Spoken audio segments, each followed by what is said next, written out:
They were teenagers, young, reckless, and barely old enough to drive. But behind their youthful faces hid something far darker. These aren't stories of petty theft or teenage rebellion. These are cold-blooded killers who shocked the world with the brutality of their crimes.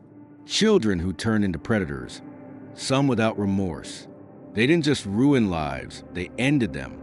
And now, they sit behind bars, serving life sentences for murder. Who are they? What drove them to kill? And could it happen again?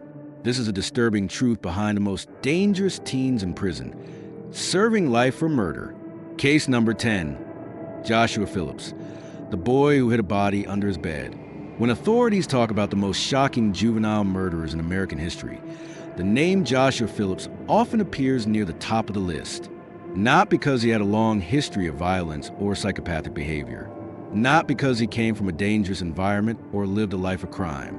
But because he was, by all appearances, an ordinary 14-year-old boy living in suburban Jacksonville, Florida, until he committed a horrifying act that stunned the nation. It was November 3rd, 1998, when 8-year-old Maddie Clifton, a bright and bubbly child who lived just a few doors down from Joshua, vanished.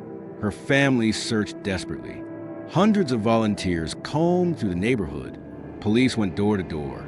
The story made national news, with reporters broadcasting live from the front lawns of the Cliftons and their neighbors. Maddie was nowhere to be found. Joshua even joined the search party. He helped put up posters. He consoled Maddie's sister, all while hiding a terrible secret. Maddie Clifton's lifeless body was inside his bedroom, hidden beneath his waterbed. The grisly discovery was made a week later by his own mother. She had gone into his room to clean and noticed a strange leak coming from the bed. When she lifted the frame, she found something wrapped in a bloody, wet sheet. The horror of what she found would forever change their lives. The decomposing body of Maddie Clifton. She immediately called the police. When detectives arrived, Joshua confessed in chilling detail. He claimed it was an accident, that while they were playing baseball in his yard, he hit Maddie in the eye with a ball and panicked, afraid his abusive father would get angry at him for breaking their strict no friends over rule. In a panic, he dragged her into his home, struck her repeatedly with a baseball bat, and eventually stabbed her multiple times. The medical examiner's report painted an even more disturbing picture. Maddie was beaten, stabbed, and ultimately suffocated. She had been alive for some time even after the initial injuries. Joshua, terrified of being caught, left her under his bed, where she died a slow, agonizing death. The case ignited outrage across the country. Here was a teenager, soft-spoken and seemingly polite, who had committed an act of unthinkable violence and had lived with the body just a few feet away from where he ate, slept, and played video games. But the question remained, why? Joshua's defense team tried to build a picture of a scared, abused child, someone raised in a home ruled by fear. His father, they claimed, was a violent disciplinarian who would explode over minor issues. Joshua had no prior history of aggression or delinquency. He wasn't a gang member. He wasn't troubled at school. He didn't have a record. But something had snapped, and the result was deadly. Still, the jury wasn't moved. In 1999, Joshua Phillips was tried as an adult and sentenced to life in prison without the possibility of parole. He was just 15 years old. Over the years, the Phillips case became a centerpiece in national debates about juvenile justice. Should a child be locked up for life? Can teenagers truly understand the consequences of their actions? Do they deserve a second chance? In 2012, the U.S. Supreme Court ruled in Miller v. Alabama that mandatory life without parole for juveniles was unconstitutional. This opened the door for resentencing hearings for people like Joshua. In 2017, he was resentenced to life with the possibility of parole after 25 years. In court, Joshua expressed deep remorse. He spoke of guilt, shame, and the psychological torment he endured knowing what he had done. His mother and Maddie's family sat in the same room, separated by decades of pain, as he tried to put into words what could never be undone. But for many, including Maddie's loved ones, the apology meant little. A child was dead, brutally murdered, and no sentence, no statement, and no amount of time could ever bring her back. Today, Joshua Phillips is still incarcerated in Florida. His name is now synonymous with one of the most disturbing crimes committed by a teenager in the United States. His case serves as a chilling reminder that sometimes the most dangerous killers don't come from the streets. They live next door. Case number 9, Michael Hernandez, the killer with a hit list. On the morning of February 3rd, 2004, students at Southwood Middle School in Palmetto Bay, Florida, filed into class like any other Tuesday. Among them were Michael Hernandez, a 14-year-old 8th grader known for being quiet, well-mannered, and intelligent, and his best friend Jamie Goff, also 14. They had been close for years, walking to school together, hanging out after class, and sitting beside each other in the school band. But that morning would end in tragedy. By lunchtime, Jamie would be dead, brutally stabbed over 40 times in a school bathroom by the very friend he trusted most. Michael Hernandez didn't just kill on impulse. His actions were premeditated, calculated, and shockingly cold. In fact, he kept a journal detailing his plans to murder multiple classmates, listing names in a notebook like a twisted hit list. Jamie Goff was his first target, chosen not out of hate or conflict, but because Michael wanted to know what it felt like to kill. Michael had convinced Jamie to follow him into a school bathroom just before the bell rang. The reason? He told Jamie he had something to show him, something secret. Once they were inside, Michael locked the door, pulled on gloves, and launched a sudden and vicious knife attack. Jamie never stood a chance. He fought back, begging for help, but Michael was relentless, stabbing and slashing his friend repeatedly until he collapsed in a pool of blood. After killing him, Michael calmly walked out of the bathroom, returned to class, and continued his day. He showed no signs of distress, no remorse. He even made a phone call to his parents later that day, sounding completely normal. The discovery of Jamie's body shocked the school. Students were evacuated. Police swarmed the scene. It didn't take long for suspicion to fall on Michael. Not only had he been the last one seen with Jamie, but he was also found with a knife in his backpack, gloves, and a black trench coat, eerily reminiscent of the Columbine shooters whom Michael admired. When questioned by police, Michael confessed quickly and without hesitation. But what truly stunned detectives was his motive, or lack of one. He didn't kill out of anger, revenge, or self-defense. He did it for curiosity. He wanted to know what it felt like. He admitted to being fascinated by serial killers and had planned to kill 2 other students that same day, including one of his female classmates. He was disappointed he didn't get the chance. The prosecution had a chilling piece of evidence, Michael's own words, recorded during a lengthy police interview. In it, he described the murder in detail, the way Jamie had tried to resist, how he struggled, and even how he felt good after completing it. There was no trace of regret in his tone. His trial in 2008 drew widespread media attention. Despite his age, Michael was tried as an adult and found guilty of first-degree murder and attempted murder for his plan to kill others. He was sentenced to life in prison, without the possibility of parole. During the sentencing, Jamie Goff's parents delivered heartbreaking victim impact statements. They described how Jamie was a gentle, kind-hearted boy who dreamed of becoming a doctor. They spoke of the agony of losing their only child in such a violent, senseless way. Michael never showed emotion in court. No tears, no visible guilt. But the story didn't end there. In 2012, after the U.S. Supreme Court ruled that mandatory life sentences without parole for juveniles were unconstitutional, Michael was granted a resentencing hearing. His lawyers argued that he had matured, accepted responsibility, and was no longer a threat to society. They brought in psychologists to testify about his alleged remorse and mental health struggles. The court didn't buy it. In 2016, Michael was once again sentenced to life in prison, with a judge stating that the murder had been too calculated, too brutal, and too devoid of empathy to warrant mercy. But perhaps the most haunting detail came years later, when Michael's younger sister revealed that even after being imprisoned, he still glorified violence. He remained obsessed with serial killers. He bragged about what he had done to other inmates. Whatever had driven him to kill at 14 clearly hadn't left him. Then, in a strange and unexpected twist, Michael Hernandez died in prison on April 29, 2021, at the age of 31. Reports said he collapsed in the shower at Columbia Correctional Institution in Florida. His death was ruled natural causes, though no further details were released publicly. In death, as in life, Michael Hernandez left behind a legacy of fear, pain, and unanswered questions. Why does a teenager with no history of abuse, drug use, or trauma suddenly decide to kill his best friend for no reason at all? What darkness lies within a mind like that? His story remains one of the most terrifying examples of how evil can hide in plain sight, even behind the innocent face of a child. Case number 8, Alyssa Bustamante, the girl who killed for the thrill. She was just 15, a teenager with blonde hair, piercing blue eyes, and a seemingly normal suburban life in the small town of St. Martin's, Missouri. On the outside, Alyssa Bustamante looked like any typical American high schooler. She went to church. She had friends. She made TikTok-style videos with her siblings. But beneath that image hid a darkness that would soon horrify the nation. On October 21st, 2009, 9-year-old Elizabeth Olten, a sweet, shy girl, vanished while walking home from a friend's house just a few doors down. Her family reported her missing within hours.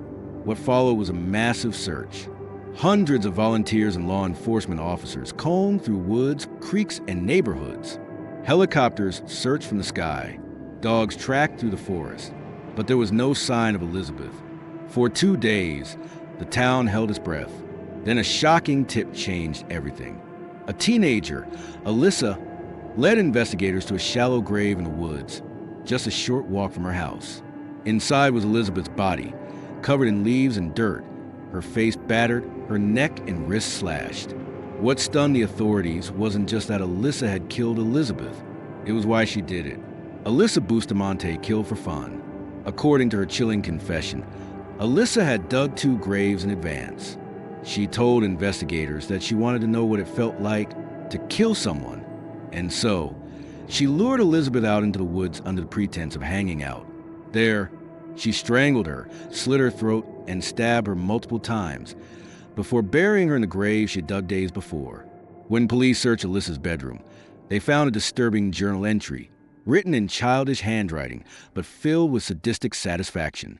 One entry, later read in court, described a murder in graphic detail and ended with, "It was amazing. As soon as you get over the, oh my God, I can't do this feeling, it's pretty enjoyable." Then, in chilling teen sarcasm, she ended with, "Now I have to go to church. LOL. Investigators also found references in her diary to depression, suicidal ideation, and fantasies about violence. Her YouTube videos, though not obviously sinister at first glance, included dark jokes, references to self-harm, and fascination with death. Alyssa's background painted a complex picture. Her mother was a drug addict. Her father was in prison. She had been adopted by her grandmother, who tried to provide a stable home. But despite the structure, Alyssa had a long history of mental health struggles, including attempted suicide and psychiatric treatment. Her diary described inner torment, emotional numbness, and a growing obsession with death and violence. Still, nothing suggested she was capable of cold-blooded, premeditated murder until it was too late. In 2012, Alyssa Bustamante pled guilty to second-degree murder and armed criminal action in a plea deal to avoid a first-degree murder conviction, which would have guaranteed life without parole. During sentencing, the courtroom heard heart-wrenching statements from Elizabeth Olten's mother, who said Alyssa had slaughtered her child and destroyed their family's world forever. Alyssa, then 18, stood emotionless during most of proceedings, occasionally wiping away a tear, but never showing true remorse. She was sentenced to life in prison with the possibility of parole, plus 30 years for the armed criminal action charge. Today, Alyssa is incarcerated in the Missouri Department of Corrections. While she will one day be eligible for parole, the community and Elizabeth's family have vowed to oppose her release at every hearing. Her case continues to disturb psychologists, criminologists, and anyone trying to understand how a seemingly normal teenager could commit such a savage act without motive. She wasn't abused. She wasn't in danger. She didn't hate her victim. She simply wanted to kill, to feel the thrill of taking a life. In many ways, Alyssa Bustamante's case shattered the illusion of innocence that surrounds teenagers. It proved that age doesn't always correlate with empathy or morality. Sometimes, evil wears the face of a child. Case number 7. Cyntoia Brown, victim or killer? The murder that divided a nation.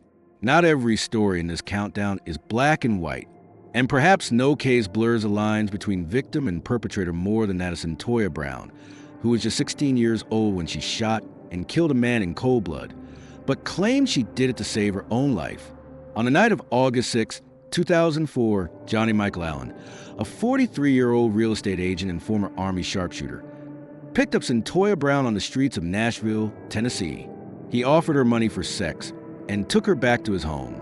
Hours later, Allen was dead, shot in the head at close range while he slept in his bed. Cyntoia fled the scene in his truck, taking his wallet and 2 firearms with her. When police caught her the next day, the story that unraveled will become one of the most debated true crime cases in modern history. Cyntoia told detectives that she had feared for her life, that Johnny Allen had been behaving strangely, had a stash of guns, and that something about the way he kept staring at her, like he was going to kill me, triggered her fight-or-flight response. So she shot him before he could hurt her. It was self-defense, she said, but prosecutors painted a very different picture. They argued that Cyntoia had deliberately set out to rob Allen and that the killing was premeditated. They pointed to her actions afterward, taking his truck, stealing his guns, and fleeing without contacting police as signs of guilt, not trauma. In 2006, she was tried as an adult, despite being just 16 at the time of the murder. During the trial, the prosecution revealed her troubled past, abandonment, physical abuse, and early involvement in sex work. She had run away from home and was being trafficked by a pimp known as Cutthroat, a man who beat her, raped her, and forced her into prostitution. But the court focused on the murder itself. Cyntoia was found guilty of first-degree murder, felony murder, and aggravated robbery. The sentence: life in prison, with no possibility of parole for 51 years. The decision rocked the country. Was she a cold-blooded killer or a trafficked teen acting in desperation? The court had spoken, but the public wasn't convinced. Years later, the tide began to shift. Documentaries, celebrity advocacy, and investigative journalists reignited interest in her case. Kim Kardashian, Rihanna, and other high-profile figures joined the growing chorus of people demanding justice, calling her sentence cruel and unjust. The argument? That Cyntoia was a child victim of sex trafficking, punished like an adult for trying to survive. In 2011, filmmaker Dan Berman released a documentary titled Me Facing Life, Cyntoia's story, which detailed her upbringing and the psychological trauma she endured. It sparked a national conversation about how the justice system treats victims of abuse, especially minors. Supporters argued that the system had failed Cyntoia twice. First by not protecting her from trafficking, and again by locking her away without fully acknowledging her mental health or history of trauma. By 2019, after nearly 15 years in prison, the pressure reached a breaking point. Tennessee Governor Bill Haslam granted clemency, citing her exceptional rehabilitation and the unfairness of her sentence. In prison, Cyntoia had earned her GED, completed a college degree, mentored at-risk youth, and become a vocal advocate for criminal justice reform. On August 7, 2019, at the age of 31, Cyntoia Brown walked free, a woman who entered prison as a teenage killer and emerged as a symbol of systemic injustice. Her story continues to divide public opinion. Some see her as a redeemed victim, proof that people, even those who committed violent crimes, can grow and change. Others view her as a manipulative murderer who used media attention and celebrity backing to escape accountability. Regardless of where you stand, one thing is undeniable. Cyntoia Brown's case changed the way America views juvenile justice, trafficking victims, and sentencing laws. Her story has inspired books, films, and legislative change in multiple states. In her own words, Cyntoia says she is no longer defined by the worst moment of her life. She has since married, become a public speaker, and continues to fight for the rights of incarcerated youth, especially girls who were exploited and discarded by the very systems meant to protect them. Case number 6. Craig Price, the teen serial killer who terrified a community. Craig Price wasn't just dangerous, he was terrifying. By the time he was caught, this teenage boy from Warwick, Rhode Island, had become one of America's youngest serial killers. He wasn't just a teen who committed a crime in the heat of the moment. He murdered 4 people in cold blood before he even turned 16. Born in 1973, Craig seemed like an average neighborhood kid on the surface. But behind closed doors, rage was boiling. He was large for his age, smart, and charismatic when he wanted to be. But he was also violent, volatile, and disturbed, hiding a darkness few could have predicted. His killing spree began in 1987 at just 13 years old. That year, Craig broke into the home of his 27-year-old neighbor, Rebecca Spencer, while she was sleeping. He stabbed her 58 times with a kitchen knife. The murder shocked the small town of Warwick, which had rarely seen such brutality. No one suspected the quiet teenager next door. The case went cold.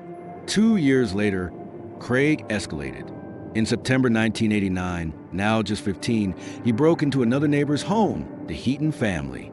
Inside were Joan Heaton, a 39-year-old single mother, and her 2 daughters, Jennifer, 10, and Melissa, 8. Craig slaughtered them all. He stabbed Joan 57 times, Jennifer 62 times, and Melissa 30 times. He used multiple kitchen knives, which broke during the attacks. He beat the girls with a stool and used bare hands in some parts of killings. It was savagery at its worst. But what truly horrified investigators came later, when Craig confessed in full detail. He described the murders with chilling detachment. He smiled. He even mocked his victims, mimicking their dying screams and describing how exciting it was to feel the knife go in. When police asked him why he did it, he had no clear motive. He spoke of rage, of feeling like he was getting even with people, though none of the victims had actually wronged him. Some speculated it was pent-up anger from years of racism and bullying. Others pointed to mental illness or sociopathy. One of the most disturbing facts? His own parents had no idea their son had been harboring these impulses. He lived a double life, loving son by day, cold-blooded killer by night. Once arrested, the biggest shock came not from the murders, but from a loophole in the law. At that time, Rhode Island had no mechanism to try juveniles as adults for crimes committed before age 16. This meant that despite killing 4 people, Craig Price could only be held in juvenile detention until his 21st birthday. He would walk free by 1994. The public was outraged. Families of the victims were horrified. Protests erupted. Politicians scrambled to pass new legislation to prevent Price's release, but the law couldn't apply retroactively. There was only one option: keep him locked up on other charges. And that's exactly what they did.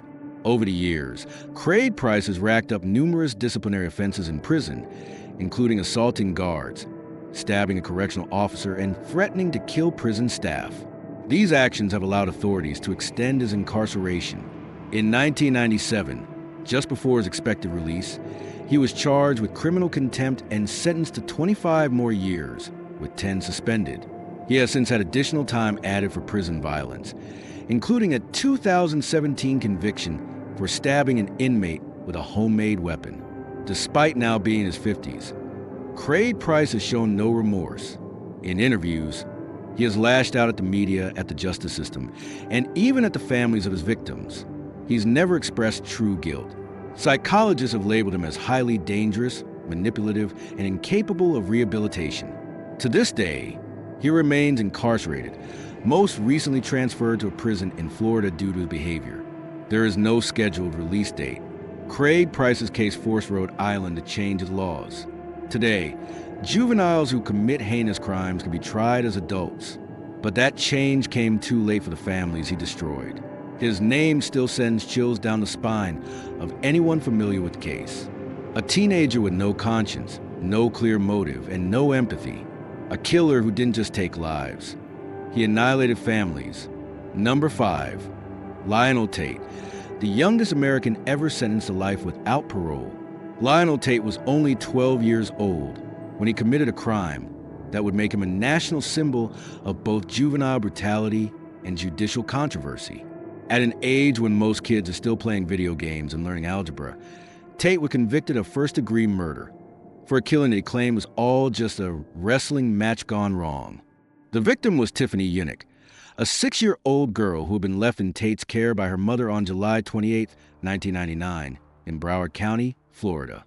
Lionel's mother, Kathleen Grosset Tate, was a Florida Highway Patrol trooper and had agreed to babysit Tiffany for a few hours. She left the children alone while she took a nap upstairs. When she woke up, Tiffany was dead.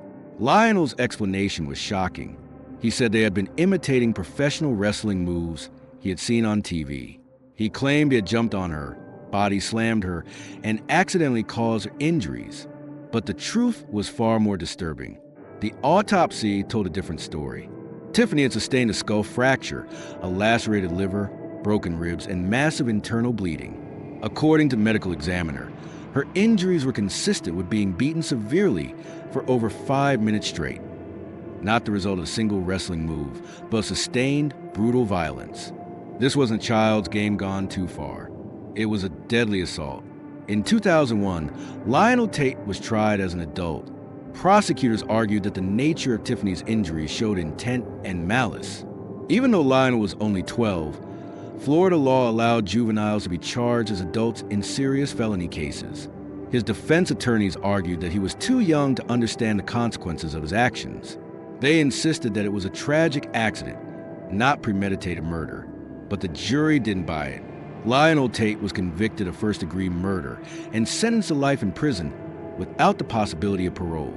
At just 14 years old, he became the youngest American ever to receive such a sentence. The ruling ignited a firestorm of debate across the country. Was justice served, or was Lionel himself a victim of a broken system? Human rights advocates, child psychologists, and legal experts voiced outrage. They argued that sentencing a preteen to life without parole violated basic principles of juvenile justice. International criticism poured in as well. Even Amnesty International condemned the sentence as cruel and excessive. In response to the outcry, Florida courts revisited the case. In 2004, after Tate had served 3 years, a plea deal was arranged and his murder conviction was overturned. Instead, he pleaded guilty to second-degree murder and was released on 10 years of probation under strict supervision and psychological counseling. For a moment, it seemed like Lionel Tate might have a second chance at life. But that hope didn't last long. In 2005, just 1 year after his release, Lionel was arrested again, this time for armed robbery. He had allegedly held up a pizza delivery man at gunpoint. Though no one was hurt, the arrest violated the terms of his probation. This time, the court showed no mercy. He was sentenced to 30 years in prison for violating probation and for the robbery charge. In 2007, another incident added more time to his sentence. Tate was convicted of possessing a weapon while behind bars. As of today, Lionel Tate remains incarcerated in a Florida state prison. Now in his 30s, he has spent the majority of his life behind bars. His case remains a lightning rod in discussions about juvenile justice. Was Lionel a violent child who deserved the full weight of the law? Or was he a troubled preteen, influenced by a violent environment and failed by adults around him? Some believe he was a product of circumstance, exposed to aggressive entertainment, lacking supervision, and unable to grasp the gravity of his actions. Others see him as someone who repeatedly rejected opportunities to reform. In many ways, Lionel Tate's story is one of tragedy on all sides. A 6-year-old girl lost her life, and a 12-year-old boy was consumed by the criminal justice system. What makes this case so unforgettable isn't just Lionel's age or the horror of the crime. It's the unanswered questions it left behind. How young is too young to be considered fully responsible for murder? Can violent behavior in youth ever be truly rehabilitated? And how does a system balance justice for victims with mercy for minors? In the end, Lionel Tate became both a symbol of the dangers posed by violent youth and the harsh reality of America's criminal sentencing system. A boy who killed, a system that punished, and a nation still asking, could it have been prevented? Case number 4, Evan Miller, the teen whose crime changed the Constitution. In the world of juvenile justice, few names have had as much legal and emotional weight as Evan Miller. At just 14 years old, Miller committed a brutal murder that would not only land him a life sentence, it would become the center of a historic U.S. Supreme Court ruling. Born in Alabama in 1991, Evan Miller's early life was filled with pain, instability, and abuse. His father was violent. His mother struggled with drug addiction. Evan attempted suicide multiple times before the age of 10. The trauma he endured as a child was severe: neglect, physical abuse, and a revolving door of foster homes and temporary shelters. But on the night of July 15, 2003, that pain turned deadly. That night, Evan Miller and his friend, Colby Smith, were hanging out at Miller's trailer home in Lester, Alabama. The two teenagers were drinking and smoking marijuana with a neighbor, Cole Cannon, a 52-year-old man with a long history of minor criminal offenses and substance abuse. What started as a night of partying spiraled into unthinkable violence. At some point during the night, Miller and Smith tried to rob Cannon after he passed out. But when Cannon woke up and resisted, the situation escalated. The two teens began to beat him with a baseball bat. Over and over again, they eventually set fire to his trailer, leaving Cannon inside to die. When the fire was extinguished and Cannon's body was discovered, the coroner revealed the horror. The man had been beaten to near death and then burned alive. The brutality of the crime was shocking, even for seasoned investigators. It wasn't just a murder, it was a torture scene. Miller was arrested almost immediately. During interrogation, he confessed to taking the lead in the killing. Although both teens participated, Miller's actions were considered more direct and intentional. Because of the nature of the crime, he was charged as an adult with capital murder during the course of an arson, a charge that carried mandatory life in prison without the possibility of parole in Alabama. In 2006, at just 14 years old, Evan Miller was sentenced to life without parole. But that's not where his story ends. Miller's defense attorneys, along with national juvenile justice organizations, fought the sentence on the grounds that mandatory life without parole for juveniles violated the Eighth Amendment's ban on cruel and unusual punishment. His case worked its way through the courts for years, until it reached the U.S. Supreme Court. In 2012, the Supreme Court made a landmark ruling in Miller versus Alabama. In a 5-4 decision, the court ruled that mandatory life sentences without the possibility of parole for juveniles were unconstitutional. Justice Elena Kagan wrote the majority opinion, stating that children are fundamentally different from adults in terms of brain development, impulse control, and capacity for rehabilitation. Therefore, sentencing them to die in prison, without considering their circumstances, was unjust. The ruling didn't say juveniles could never receive life without parole, but it meant judges had to consider mitigating factors such as age, background, and potential for change before imposing such a sentence. This decision changed sentencing laws across the United States and affected thousands of inmates who had been sentenced as teens. Evan Miller became the face of this movement, not because of what he did, but because of what the system did in response. But what happened to Evan? After the ruling, he was granted a resentencing hearing. In 2017, a judge once again gave Miller life without parole, citing the horrific nature of the crime and Miller's role as the instigator. The court acknowledged his traumatic upbringing, but ultimately determined that he still posed a risk to society. In 2021, Miller filed another appeal, asking the Supreme Court to revisit his case in light of newer rulings that strengthen the rights of juvenile offenders. However, the court declined to overturn his sentence. As of now, Evan Miller remains incarcerated in an Alabama state prison. He is in his early 30s and has spent more than half his life behind bars. He is one of the rare juveniles who, even after a historic legal victory, remains permanently confined. Miller's story is complex and deeply polarizing. On one hand, he committed an act of incomprehensible violence, beating a man to death and burning him alive. On the other hand, he was a damaged child, shaped by years of abuse and neglect, thrust into a justice system designed for adults. His case forced the United States to confront a difficult question: how do we punish kids who commit adult crimes? Was Evan Miller a cold-blooded killer or a broken boy who snapped? Can a child ever be considered beyond redemption? And does the severity of a crime always outweigh the context in which it was committed? In the end, Evan Miller's legacy may not be the murder itself, but the national reckoning it inspired about justice, youth, and the power of second chances. Case number 3, Thomas Grasso, the cold-blooded teen killer who shocked a nation.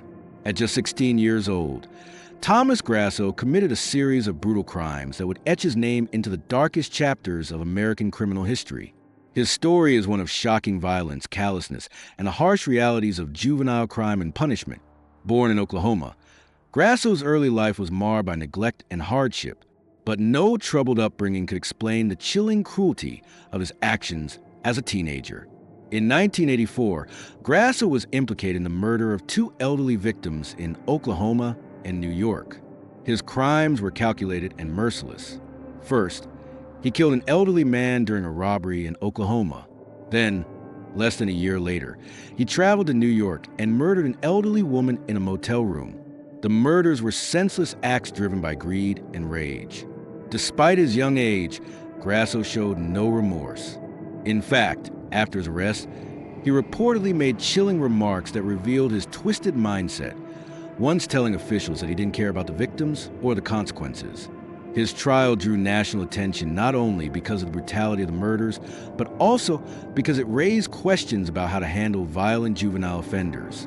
Thomas Grasso was ultimately sentenced to death, becoming one of the youngest people in the United States to receive a death sentence. His case became a landmark in the debate over capital punishment, juvenile justice, and the limits of punishment for teenagers. Grasso was executed in 1995 at the age of 25, but his early crimes remain a grim reminder of how dangerous teens can be.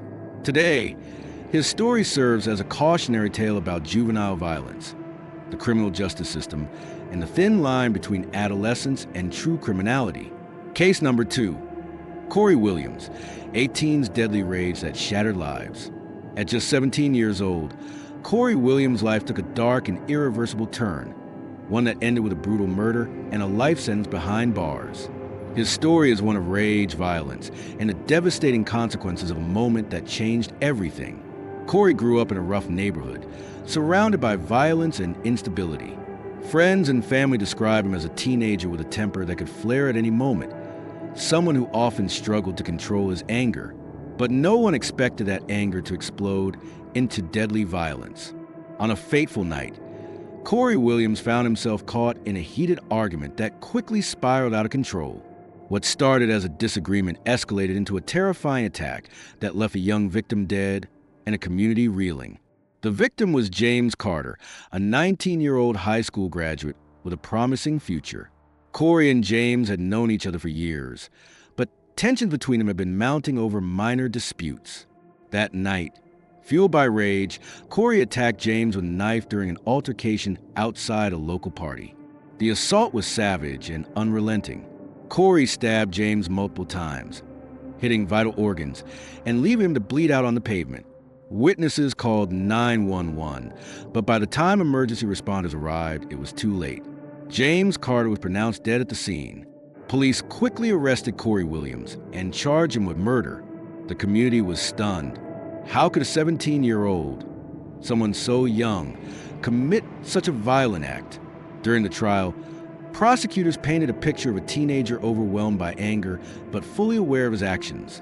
The defense argued that Corey's troubled background and impulsive nature played a role but could not excuse the crime. Throughout the proceedings, Corey remained stoic, refusing to express remorse in court. His cold demeanor only deepened public outrage. In the end, the jury found him guilty of second-degree murder. The judge sentenced Corey Williams to life in prison without the possibility of parole, sending a clear message about the severity of juvenile violent crime. Behind bars, Corey's life became one of reflection and struggle. Reports indicate he has had difficulties adjusting to prison life, with several disciplinary incidents documented. Yet some say he has also taken steps toward rehabilitation, participating in educational programs and anger management classes. His case highlights the complex challenges of dealing with violent juvenile offenders. It forces society to ask tough questions. Can a teenager truly understand away their actions? Should they be given a chance at redemption? Or does the nature of the crime demand lifelong punishment? For Corey Williams, the consequences of that fatal night will follow him for the rest of his life, a grim reminder of how quickly youth can be lost to violence. Case number 1, Ronnell Wilson, the teen who became a notorious killer behind bars. In the realm of juvenile offenders serving life sentences, few cases are as haunting and controversial as that of Ronnell Wilson. His story is one marked by violence, tragedy, and an unyielding question of justice in the American legal system. Born and raised in Washington, D.C., Ronnell Wilson grew up amid the harsh realities of urban life. His early years were marked by hardship, poverty, unstable family life, and exposure to crime. Like many teens in difficult circumstances, Wilson faced pressures that could push him toward trouble, but no one could have predicted the depth of darkness that would come to define his life. At just 17 years old, Ronnell Wilson was convicted of murder, a crime so severe that it led to a life sentence without the possibility of parole. The details of the crime paint a grim picture of violence and loss. Wilson was involved in a fatal shooting during an armed robbery gone wrong. The victim was a 23-year-old man, caught in the crossfire of desperation and rage. During the robbery, Wilson allegedly pulled the trigger, ending the young man's life in a flash of chaos and confusion. From the outset, Wilson's case ignited debate. Was he a violent killer or a troubled teen swept up in a cycle of poverty and crime? Prosecutors argued he was a cold-blooded criminal, fully responsible for his actions. Defense lawyers pointed to his troubled upbringing and questioned whether life without parole was a fair sentence for a juvenile. During his time in prison, Ronnell Wilson did not simply fade into the background. Instead, he became notorious for his continued violent behavior behind bars, contributing to his reputation as one of the most dangerous inmates in the juvenile life sentence population. Wilson's time in prison has been marked by numerous disciplinary infractions, fights, assaults on guards, and threats toward other inmates. His refusal to conform to prison rules has kept him under strict supervision and has made parole nearly impossible. The case of Ronnell Wilson stands as a stark example of the challenges faced by the criminal justice system when dealing with violent juvenile offenders. It raises difficult questions about rehabilitation, punishment, and whether certain teens can ever be safely reintegrated into society. Despite his violent past, some advocates argue that Wilson's harsh sentence overlooks the potential for growth and change in young offenders. They point to studies showing that adolescent brains are still developing and that juveniles often lack the maturity to fully grasp the consequences of their actions. However, the families of victims and many members of the public remain steadfast in their belief that some crimes are too severe to allow for second chances, especially when the perpetrator continues to demonstrate violent tendencies. Today, Ronnell Wilson remains incarcerated, a symbol of the deep complexities surrounding juvenile crime and sentencing in America. His story forces us to confront uncomfortable truths about youth violence, the justice system's capacity for mercy, and the ongoing debate over how best to protect society while offering hope for redemption. Thank you for watching this deep dive into some of the most dangerous teens serving life sentences for murder. These cases challenge everything we think we know about youth crime and justice. What do you think? Should juvenile offenders be given a chance at redemption, or are some crimes unforgivable? If you found this video eye-opening, don't forget to like, subscribe, and hit the notification bell so you never miss a true crime story. Drop your thoughts in the comments below. We want to hear your opinions and experiences. Stay safe, stay curious, and until next time, keep uncovering the truth.